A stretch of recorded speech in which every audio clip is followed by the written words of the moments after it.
Prodaja v tem primeru ni prostovoljna. Ta drugi primer, prodaja je poštena, če sta obe strani prepričana, da je koristno, ampak v našem primeru ne gre za to.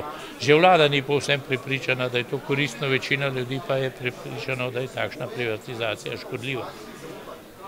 Gre to se pravi za to, da nasprotujem tej masovni privatizaciji, ki je čist, bi lahko rekli, nekaj administrativnega in v veliki meri po svoji ideološkosti spominja na nacionalizacijo iz leta 1948.